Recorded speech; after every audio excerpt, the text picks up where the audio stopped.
So team Ball of Fame, Freke, come on board.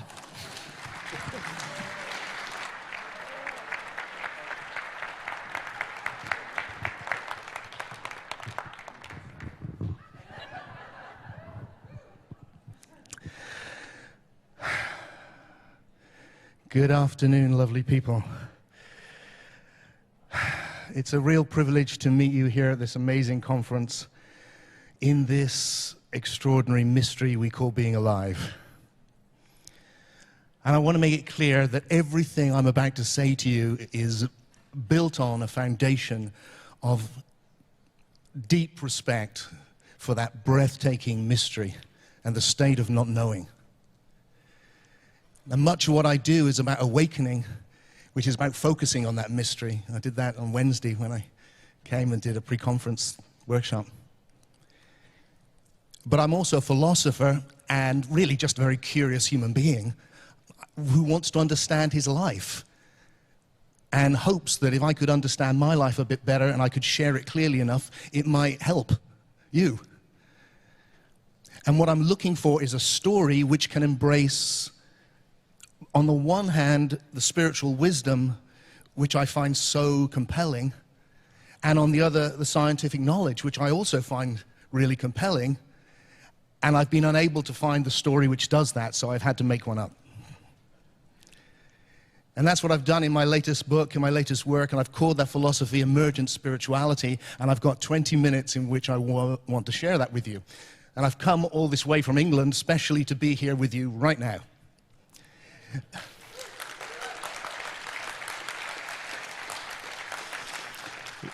Because this conference is called the Emergent Universe, and my feeling is, friends, that in that idea is the new paradigm, is the new story, is the new thing which can take us forward.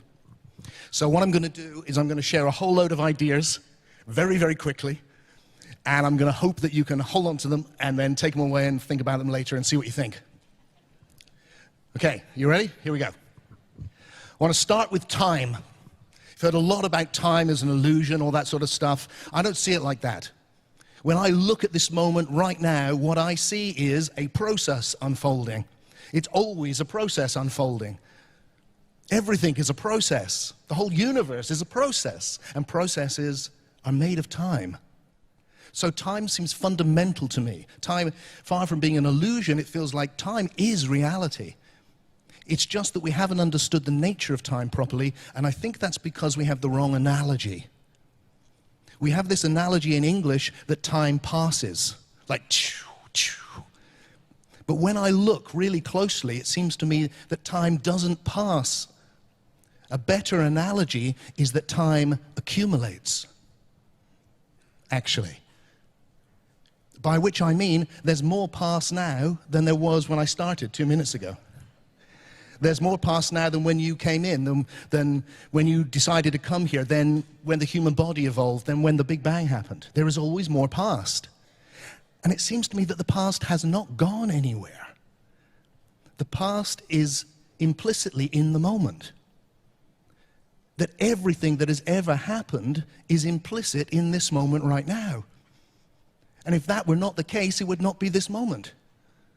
Implicit in this moment is you coming, me coming, us learning English, us, the inventions of the airplane to get me, everything, the whole of the evolutionary process, everything that has ever happened is implicit in this moment and makes it what it is.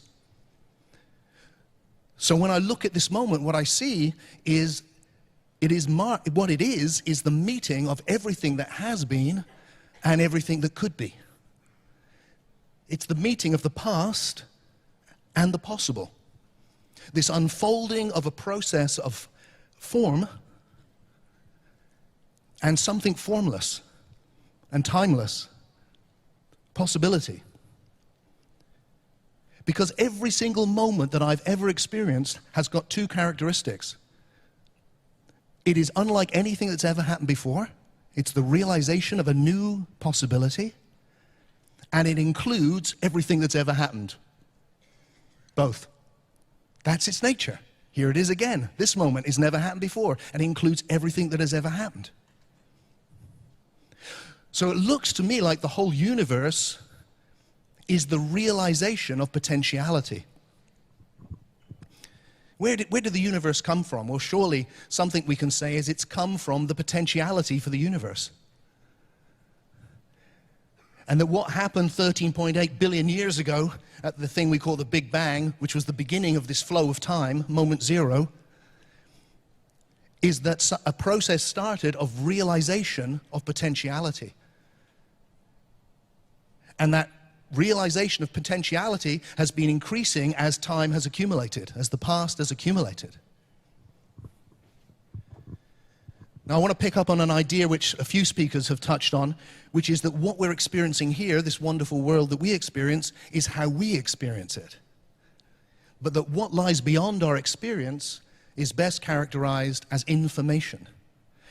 So that what this is information subjectively experienced. This is what it looks like to you and me. To a slug, it would look different. To a bat, it would seem different. Same information being differently experienced subjectively. So what happened 13.8 billion years ago is the beginning of the accumulation of this information. And as that information has accumulated, there has been a tendency, inevitably, towards evolution and towards greater emergence on deeper and deeper levels.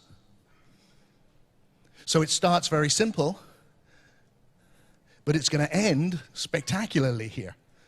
I have the honor of sitting in front of Brian's swim, and there's a line I read of Brian's, I'm going to get it wrong, but I'm going to hopefully get the essence, which I adore, where he said something like, what did we find out? Well, you know, at the beginning there was a hydrogen.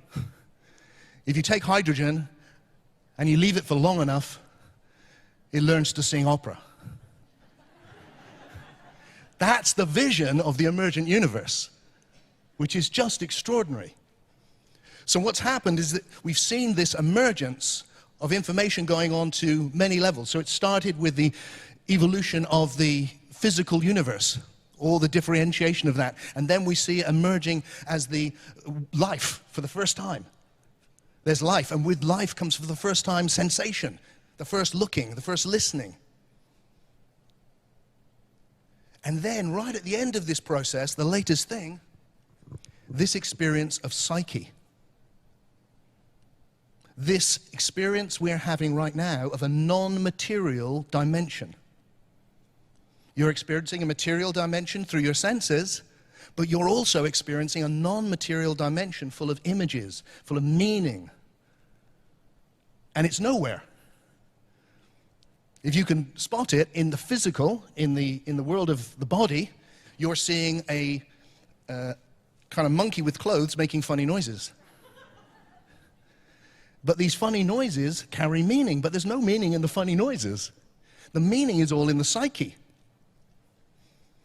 We've arrived from simple matter, it's ended up in something not made of matter, something made of images, something which doesn't exist in space. Another dimension altogether.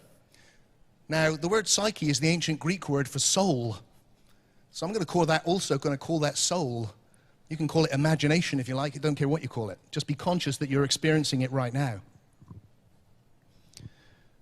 Now, for the spiritual traditions, soul is not just a byproduct of the body.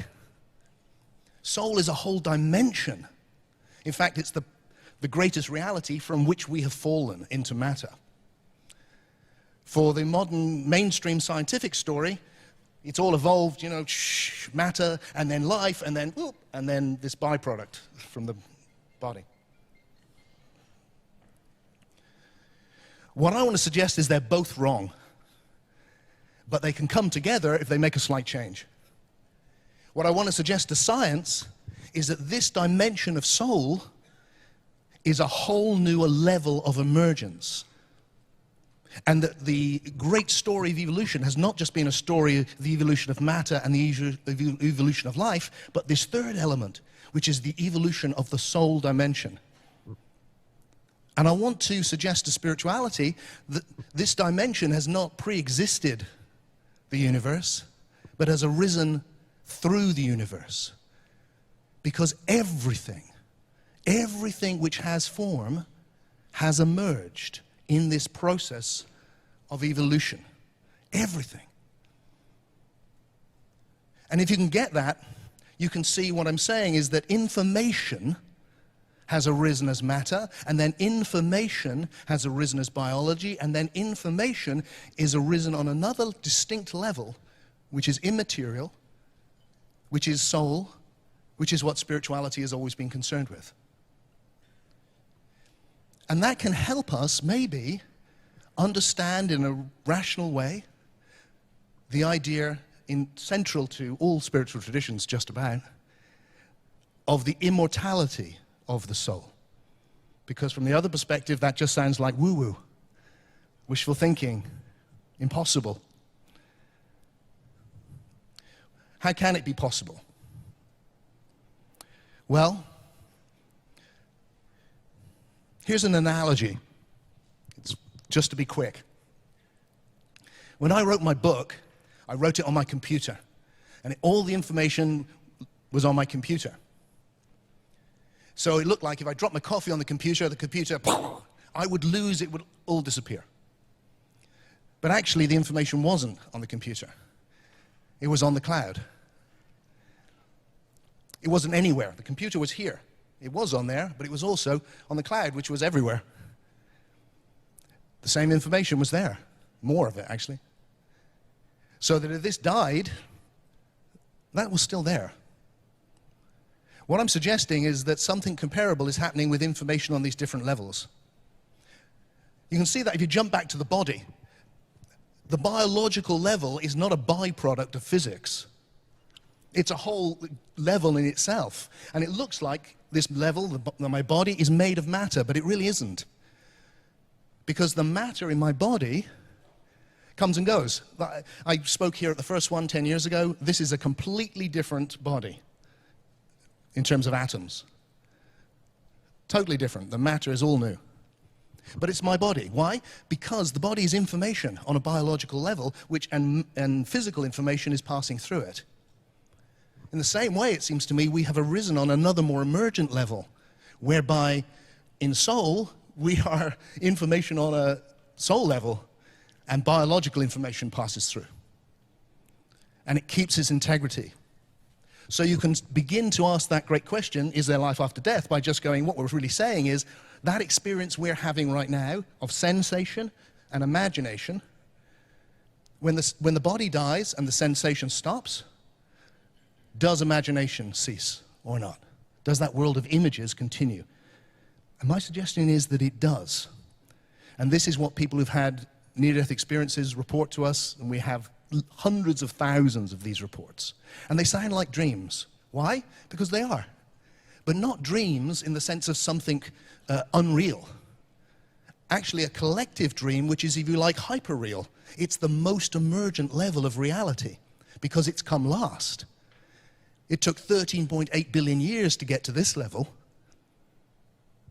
Life and death came with biology. With soul, on this level, we've transcended that. So what I'm saying, to put it into provocative language, is that heaven has evolved. It has come into being. And if you look at the history of what people have said about experiences after death throughout history, you can almost see it happening. You can start with the Greeks and the Jews with this kind of shadowy world of shades.